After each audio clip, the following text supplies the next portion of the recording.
Praise the Lord. Welcome to the Anderson Hall prayer. Shall we all sing the hymn, Blessed Assurance?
Jesus is the risen King who is victorious over death, recognized by his disciples, validated by the scripture, and enthroned over all creation and nation.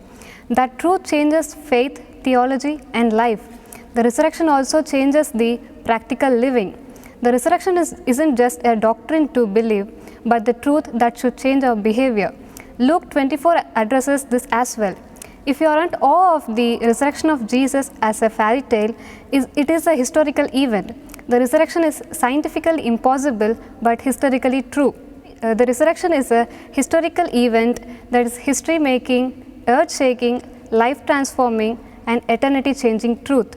Now, why did he die?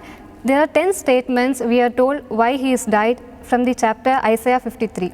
I will let the words of scripture have their own multiplying effect by just saying them. In Isaiah 53 verse 4 says, "Surely our griefs he himself bore, and our sorrows he carried, but he was pierced through for our transgressions, he was crushed for our iniquities."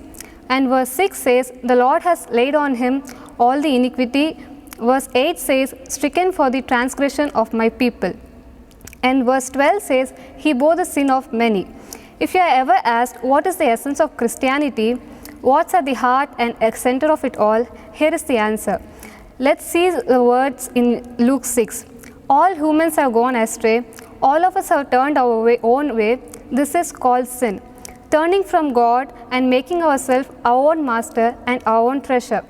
But God was not willing to leave us in this guilty and condemned situation. He planned from ages past to send a suffering servant, not mainly to model love for us, but to bear our sins as a substitute for us. The Lord has laid on him all the iniquity. This is the heart of Christianity. Yes, many others to be sure. This is one of a central and basic thing. He came to die. He came to die in our place, and the New Testament is all about this and how it affects our lives. Looking for ways to receive their guilt and shame for sin the only gospel can bring. Imagine our country being attacked on our own military soil. The invading military wipes out all forms of communication. Our military force strategize together and strike hard against the enemy.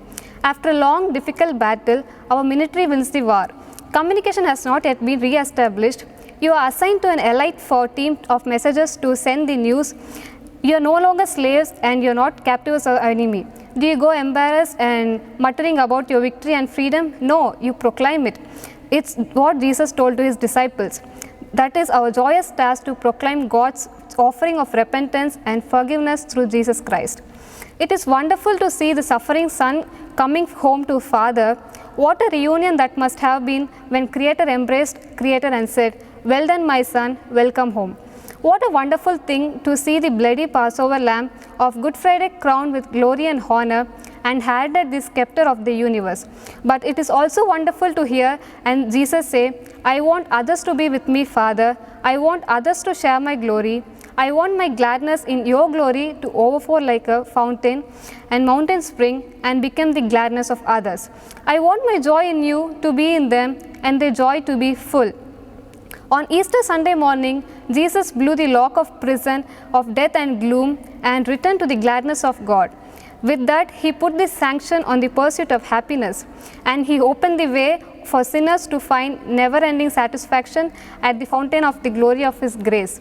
From the right hand of God, he speaks to every one of us today and invites us to his banquet. And in John 6:35, he says, "I am the bread of life. He who comes to me shall not hunger, and he who believes in me shall never thirst." In John chapter 11, verse 25 to 26 says, "I am the resurrection and the life. He who believes in me, though he die, yet shall he live. And whoever lives and believes in me shall never die." Do we believe this? Let us submit ourselves to God in prayer. Thank you, Heavenly Father. Father, thank you for the miracle of life, abundant life here, and the eternal life with you in heaven. Help me celebrate that life every day as I seek you and follow your plan for my life. Today I say with Apostle Paul, "Where, O death, is your victory? Where, O death, is your sting?" Lord God, you love this world so much that you gave your one and only Son, that we might be called your children too. Lord, help us to live in the gladness and grace of Easter Sunday every day. Let us have hearts of thankfulness for your sacrifice. Let us have eyes that look upon your grace and rejoice in your salvation. Help us to walk in that mighty grace and tell your good news to the world. All for your glory do we pray, Lord. Amen.